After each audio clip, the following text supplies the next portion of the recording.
સુરતના ચકચારી જૈન મુનિ દુષ્કર્મ કેસમાં આજે સુરત કોર્ટે આરોપી શાંતિ સાગરજી મહારાજ ઉર્ફે સજ્જનલાલ શર્માને 10 વર્ષની સજા ફટકારી છે. ગતરોજ કોર્ટે તેમના કેસમાં દોષી જાહેર કર્યા હતા.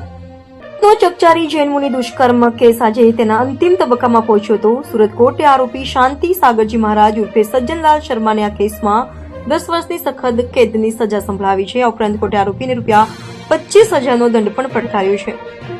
ગત રોજ સુરત કોર્ટ દ્વારા આરોપી શાંતિ સાગરજી મહારાજ ઉર્ફે સજ્જનલાલ શર્માને આ કેસમાં દોષી ઠેરવવામાં આવ્યા હતા.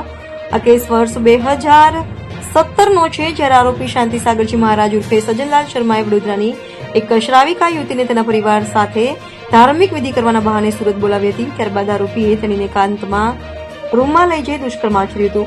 આ ઘટના બાદ પીડિત યુવતી દ્વારા અઠવા લાઇન્સ પોલીસ સ્ટેશનમાં આરોપી શાંતિ સાગરજી મહારાજ ઉર્ફે સજ્જનલાલ શર્મા વિરુદ્ધ દુષ્કર્મની ફરિયાદ નોંધવામાં આવી હતી. પોલીસે આ ફરિયાદને ગંભીરતાથી લઈને તાત્કાલિક આરોપીની ધરપકડ કરી હતી અને નામદાર કોર્ટમાં ચાર્જશીટ ફાઇલ કરી હતી. આ કેસની સુનાવણી ત્યારથી લઈને આજ દિન સુધી ડે ટુ ડે ચાલી હતી. કોર્ટે તમામ પુરાવાઓ અને બંને પક્ષોની દલીલોને ધ્યાનમાં લઈને આરોપીને આજે સજા સંભળાવી છે. આ ચુકાદાથી પીડિત યુવતી અને તેનો પરિવારને આંશિક રાહત મળી હશે.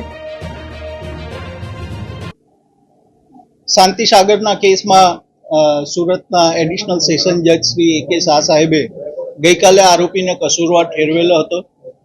ટ્રાયલ મારા એડિશનલ પીપી રાજેશભાઈ ડોબરિયાએ ચલાવી અને સજાને માટે આજે દલીલ કરવામાં આવી. આરોપીનો જે રોલ હતો તે રોલ દલીલમાં કહેવામાં આવ્યો. ગુનાની ગંભીરતા શું છે તે પણ કહેવામાં આવી. સામે પક્ષે એવું પણ કહેવામાં આવ્યું કે આરોપી 27 વર્ષથી સાધુ જેવું જીવન જીવે છે, તો એ મિટિગેટિંગ સર્કમસ્ટાન્સીસમાં ગણવા જોઈએ અને ઓછી સજા કરવી જોઈએ.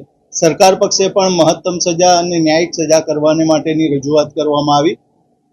અત્યારે કોર્ટે ચુકાદો આપ્યો તે પ્રમાણે આરોપી શાંતિ સાગરને 10 વર્ષની કેદની સજા સંભળાવી છે. એ ઉપરાંત 25,000નો દંડ એ પણ ફટકાર્યો છે અને ચુકાદાની નકલ આવે એનો અભ્યાસ કરી અને આગળ અપીલમાં જવું કે કેમ સજા સંબંધે તે અમે નિર્ણય કરીશું.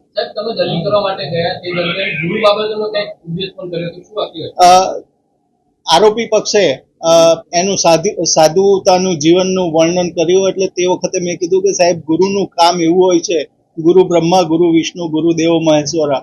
ગુરુએ જ્ઞાન આપવાનું હોય છે, અંધકારમાંથી દૂર લેવાનું કામ હોય છે.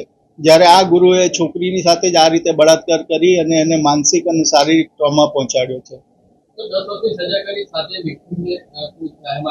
વિક્ટીમ સહાયને માટે પણ કોર્ટે ઓર્ડર કર્યો છે. વિક્ટીમ સહાયને માટે જે ડિસ્ટ્રિક્ટ લીગલ સર્વિસ ઓથોરિટી છે તેની પાસેથી એને સહાય મળશે.